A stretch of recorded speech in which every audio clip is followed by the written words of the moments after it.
Yeah, over here on the left side, it's a pretty straightforward deal. Yeah, take it off and remove the other one. I'll get into the one issue you'll have to deal with. But no spacers or anything. It all just goes right on. Shift linkage, shift lever all matches up. Nothing seems to be out of whack. Everything's right where it's supposed to be. The only issue, your spring. Return spring for your pedals. See for some reason the Monkey uses two right side springs. You can see the difference here. Grom one's got a hole on the right, and the Monkey one just has a hole on the left for some reason. So I just center punched it, drilled it out, 1/4 inch bit. All you gotta do is give that spring something to hang on to. Not a big deal.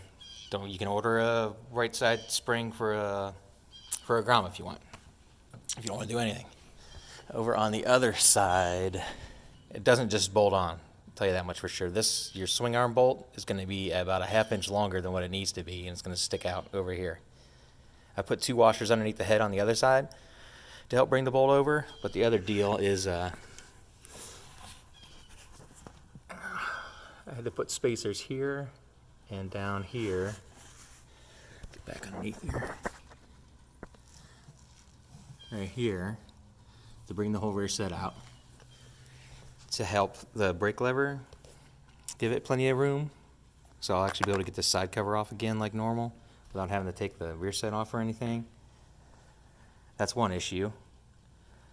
This brake lever, if you don't, you gotta wind this rod, adjust this all the way out to the end. Like there's like nothing. I'm at like minimum thread depth there. And then when it's locked down, and that's enough to bring the brake pedal up. Otherwise, the brake pedal is like all the way down here. And this is all the way forward, springs aren't long enough, all that BS. So you're gonna have to lengthen the rod so that your brake pedal's in the correct position. Next thing you gotta do is spacers up here on your master. Otherwise, the push rod is all cocked. So you got to space the master off of the rear set to line those up. Your brake, I'll get it from this side. Your return spring for the pedal is a little out of whack, but not too bad. The one for the brake light switch, you can see, is at a pretty wicked angle there, but what the hell, it's just an electrical switch, micro switch or whatever. You can pull on that and it'll be fine. I don't think that's going to wear out or anything. Definitely wear out faster, but I think it'll be fine. Everything functioned nice. I've heard about guys using a Monkey pedal.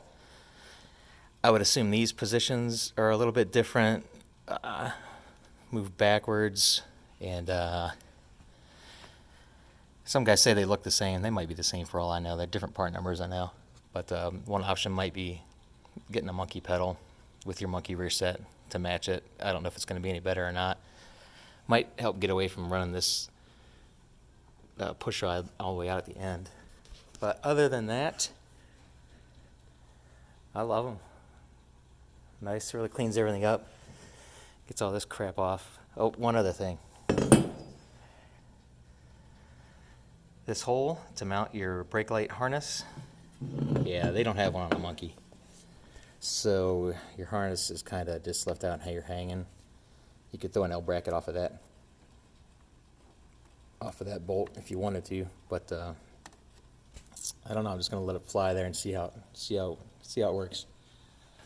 Threw some of these chain adjusters on there. These things are freaking awesome. Just over $100. Perfect stranger. My only bitch is these aren't metric, but that's all I do is metric stuff. But yeah, I forget what size that is. This top one locks it in, and it is stout. It is secured in there.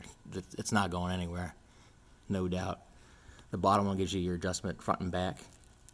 It's a nice big chunk of aluminum they machined out to put in here, nice and thick. I lubed all that up, slapped it in. It's beautiful. And they give you these threaded holes here for some spools if you want. I just lift up off of here underneath the swing arm, but it's no big deal. So yeah, if you want, get rid of the stock ones. They're just freaking junk. It's so much worth the $100 to run these Perfect Stranger ones. It's ridiculous. I was real impressed with the machine work, especially for the price. But that's it. Get out and ride. See you outside.